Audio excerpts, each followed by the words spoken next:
قصتنا بتبدأ بولد صغير اسمه جيهو، وكان بيقرأ قصة أمه كانت بتحكيها له قبل ما تموت. والقصة دي عن بطريق أمه ماتت وراحت لمكان اسمه قطر السحب، وكانت دايما بتبص على ابنها من فوق وهي حزينة لحد ما موسم الأمطار بدأ، وركبت القطر وراحت لابنها وفضلت معاه لحد ما موسم الأمطار خلص. وساعتها جات لها جنية قالت لها إنها لازم ترجع وإلا مش هتقدر تشوف ابنها تاني. وفعلا الأم ودعت ابنها ورجعت وفضلت تبص على ابنها من فوق. ولما خلص جيهو القصة بيطلع بيسمع عيلة أمه وهم بيقولوا إنهم قالوا لها ما تخلفش، وكمان الدكاترة حذروها علشان الخلفة خطر عليها وإن الأب دلوقتي مش هيعرف يخلي باله منه كويس. جيهو حس بالذنب لوفاة أمه، خصوصا وهو شايف أبوه زعلان. وبتعدي سنة على وفاة الأم سو، وبنشوف الأب والابن وهم نايمين على الأرض وكانوا على قد حالهم. والأب بيصحى بالليل وبيسيب جيهو وبيروح على شغله، وكان شغال في نادي للسباحة، وبيخلص شغله وبيرجع تاني لابنه بس ما بيلاقيهوش في مكانه. وبيعرف إنه دخل ينام في أوضة أمه، وفعلا بيلاقيه دخل ينام جوه الدولاب. وبيقول له يا حبيبي مش قلتلك ما تنامش هنا تاني؟ وبيدخل علشان يجهز له الفطار، بس بيكركب الدنيا خالص لانه لسه ما اتعودش على موت مراته. وفي الوقت ده جي كان بيتفرج على نشرة الاخبار وبيعرف ان موسم الامطار هيبدأ، فبيفرح جدا وبيجري على ابوه وبيعرفه ان كده هيقدر يشوف امه تاني. لكن ابوه استغرب وكان حزين جدا على موت مراته فما ردش عليه. بس جي بيكمل كلامه وبيقول له ان امه وعدته انها هترجع لما المطر ينزل. وبعدها ابوه بياخده ويوديه للمدرسة وبيروح للشغل. وهو هناك بتيجي زميلته وبتفضل تتكلم معاه في اي حاجه، وباين عليها جدا انها بتعاكسه وبتقول له انت مبهدل كده ليه؟ مش عايز حد ياخد باله منك انت وابنك؟ لكن الراجل كان حزين على مراته جدا وظبط هدومه لنفسه. لكن لسوء الحظ المدير بيشوفهم، والاسوأ كمان ان عينه على البنت دي اصلا، فاتضايق منه وزعق له. ولما راح يدرب شويه ستات سمعهم وهم بيقولوا ايه الراجل المز ده. لكن لما بص وراه شافه جين وراح له علشان يزقه في حمام السباحه، بس علشان الحقد والغل اللي في قلبه وقع هو. على الجانب التاني كان جيهو خلص مدرسته وراح استنى ابوه عند هونج صديق والده، كان باين عليه انه زعلان جدا. فراح له هونج وقال له مالك يا حبيبي؟ ايه اللي مزعلك بس؟ ولما بيعرف انه متضايق بسبب ان باباه ما عندوش وقت علشان يروح معاه لحفله المدرسه بيواسيه وبيقول له ان هو هيروح معاه. وتاني يوم هونج بيروح معاه للمدرسه، لكن اصحابه بيقولوا له انه مش هينفع يشارك لان ده مش والده. فراح جي وسلم لبس الجري واتفاجئ بوصول ابوه واخده علشان يجروا مع بعض، وكان حاسس بالتعب. لكن لما شاف ابنه عايز يكسب جرى بأقصى سرعة، لكن قبل ما يوصل لخط النهاية أغمى عليه. ورجعوا مع بعض البيت وطمنوا جيهو ان هو ما احرجهوش ولا حاجة. وفي الليل قعد يتفرج على فيديو لمراته وابنه وهو بيعيط.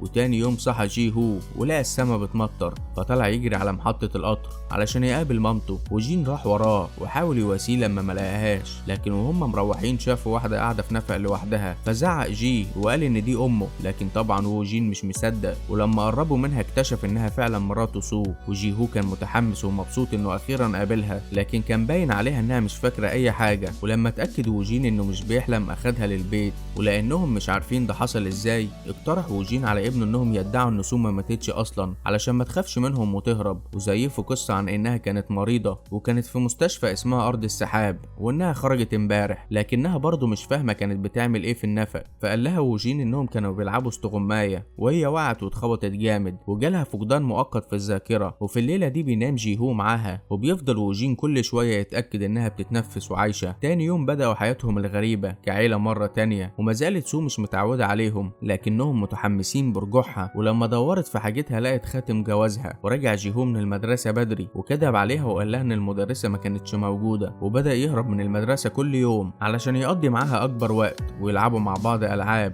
كان دايما جيهو بيخسر فيها. ورجع وجين للبيت علشان يتعشوا مع بعض وطلب منها تطبخ. ولما حاولت بدأ الأكل يتحرق والزيت يفرقع، فمسكها وجين وحماها منه. ولما كانت بتعالجه من الحروق سألته هما ازاي اتقابلوا وحبوا بعض، فحكى لها قصتهم زمان لما كانوا زمايل في المدرسة، وكانت هي أذكى طالبة وهو كان سباح ماهر، وكان هو معجب بيها لسنين لكنه بوظ كل حاجة لما حاول يقرب منها، فما قدروش يتكلموا تاني لآخر يوم في المدرسة. وراحت سول جامعة مختلفة عنه، فاتصل بيها علشان يتقابلوا في أجازة الربيع، لكنه خاف وقفل السكة بسرعة. وقبل ما تجيله الفرصة ويكلمها تاني وصل له جواب التجنيد في الجيش، فاتصدم لانه كده مش هيقدر يشوفها ولا يكلمها غير بعد سنتين ونص. ساعتها ساعده هونج انه يكلمها وطلب منها يتقابلوا ان شاء الله حتى علشان ترجع له القلم اللي خدته منه ايام المدرسة. واخيرا اتقابلوا قدام مدرستهم، وكان اللقاء صامت وغريب وهو مكسوف لحد ما تشجع وعزمها تتغدى معاه. خرجوا مع بعض وراحوا مطعم، اتكلموا وهزروا وضحكوا مع بعض، وكان يوم جميل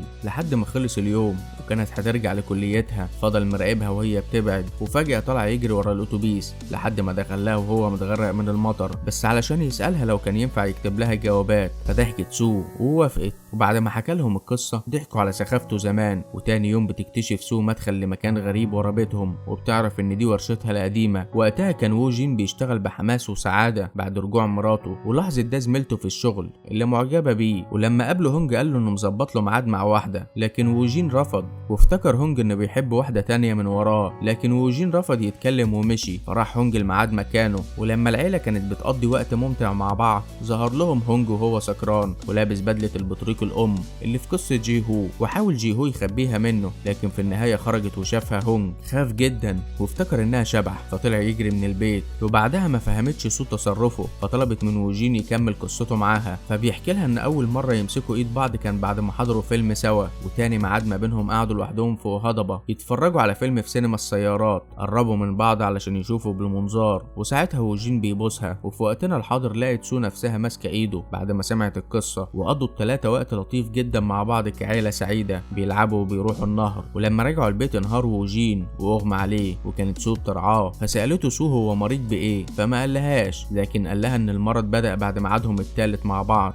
وقتها ووجين كان بيوصلها البيت واديته هدية بتجيب الحظ علشان اختبارات السباحة المحلية. اتحمس ووجين واتدرب بجهد، لكن اغمى عليه وهو بيعوم. المشكلة في عقله، مش بيقدر يتحكم في الهرمونات، وبيغمى عليه اول ما يحس بالقلق والارتباك. حاول يتعالج وياخد ادوية، لكن حالته ازدادت سوء، وحياته المهنية كسباح انتهت. حتى يوم الطبيعي ما بقاش زي الاول، ودخل في اكتئاب. ولما زارته سو في مرة علشان تطمن عليه، بدل ما يقول لها عن مرضه قال لها انه ما بقاش معجب بيها، وطلب منها ما يتقابلوش تاني. ولمدة سنة بيحاول ينساها، لكن ما قدرش. فراح لها الجامعة على امل انه يشوفها، لحد ما شافها بتركب عربية مع واحد، فحس بارتياح انها بقت مبسوطة وعاشت حياتها. وبعد كام شهر جاله اتصال منها بتبلغه انها راجعة مدينتها، وفي المحطة جريت عليه وحضنته وقالت له انهم اتخلقوا علشان يكونوا مع بعض. وفي الوقت الحاضر اتأثرت سو من القصة، وابتدت تحس بمشاعر ناحيته، ونامت جنبه. وكمل لها الحكاية انه اتقدم لها بعد فترة قصيرة وهي سابت كليتها. وبعدها اتولد جي هو. تاني يوم حكى لهم جي هو عن حفلة في مدرسته، وسو كانت عايزة تحضرها. وقتها سمعوا مذيعة الأخبار بتقول إن موسم الأمطار هينتهي خلال أسبوعين، وبسرعة قفل ووجين التلفزيون علشان جي هو ما ياخدش باله، لأنه عارف ده معناه إيه. وبعد شوية سو كانت بتنظف ورشتها لما لقت مذكراتها الحقيقية، واكتشفت الحقيقة من خلال كتاباتها الشخصية. في الليلة دي قرت قصة الأم البطريق، وعرفت إن الأم لازم ترجع لأرض السحاب قبل انتهاء موسم المطر. فهمت سو إنها ماتت ورجعت تاني للحياة بشكل خيالي. توقعت إنها هتختفي قريب، فحاولت تعلم جي هو حاجات كتير زي عمل الأكل والتنظيف، وقعدت تتفرج على فيديو ولادة جي هو وهي متأثرة. وكان ووجين شايفها وعرف إنها اكتشفت حقيقة وجودها، فقرر إنه يمنع اختفائها بأي طريقة. فراح النفق مع هونج وبدأوا يسدوه، وجات له مكالمة بخصوص جي هو. واضح إنه كان بيغسل عربية جيرانه علشان صاحبه قال إن السما دايما بتمطر بعد ما بيغسلوها. وقتها فضل يعيط، وحضن ووجين علشان يخفف عنه. وتاني يوم راحت سو المخبز لهونج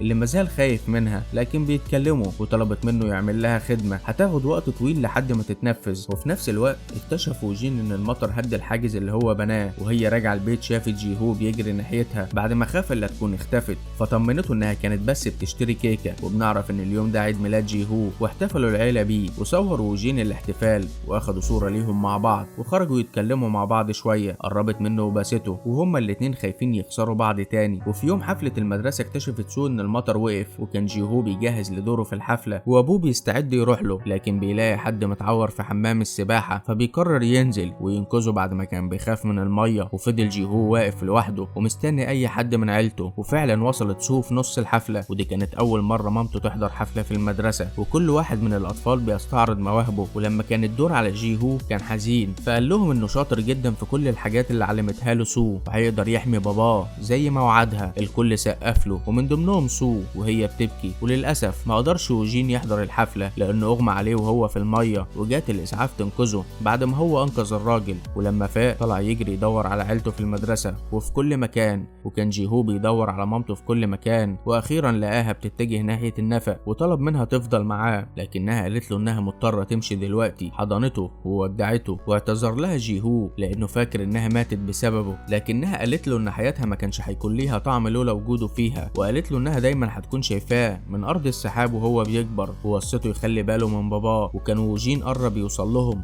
جرى مسافة كبيرة ناحية النفق، ولما اغمى عليه من التعب افتكر كلامه مع سو لما وعدها انه هيفضل جنب ابنهم، وطلب منها تحجز له مكان معاهم في ارض السحاب. قوم نفسه بصعوبة ووصل للنفق قبل ما تمشي، ولما شافها ابتسموا لبعض بكل حب. وبعد اختفاء سو عاش ووجين وابنه حياة سعيدة، وكان ابنه بيساعده في البيت، وقدر ووجين يتحسن في شغله وينزل للمية بدون خوف. وفي يوم بيلاقي ووجين مفتاح ورثة سو، ولما دخل قرا مذكراتها واتضح انهم في بداية علاقتهم خالص كانت سو معجبة بيه طول الوقت، لكن دايما كانت بتحصل حاجة تبعدهم عن بعض. واليوم اللي راح لها ووجين وشافها مع راجل تاني هي كمان شافته، نزلت تقابله لكن ملحقتش وعربية خبطتها، وصحيت بعدها ب8 سنين لما هما الاتنين لقوها في النفق، وبتقوله اكيد ربنا نجاني من الحادث علشان اكون معاكم. وقضوا معاها ايامها الباقية لحد ما رجعت لارض السحاب. ولما صحيت من غيبوبتها في المستشفى بعد الحادثة ما قدرتش تصدق في الاول، لكن اكتشفت انها عايزة تقضي الباقي من حياتها مع ووجين وجيهو، حتى لو ده معناه انها هتموت في سن صغير، لانها في الغيبوبة شافت ان هي دي هتكون حياتها لو رجعت تاني لوجين. وبيكون اخر مشهد ووجين بيقفل مذكراتها اليومية، وبعد فترة راح لهم هونج علشان يوصل تورتة عيد ميلاد جيهو، وبنعرف انه كبر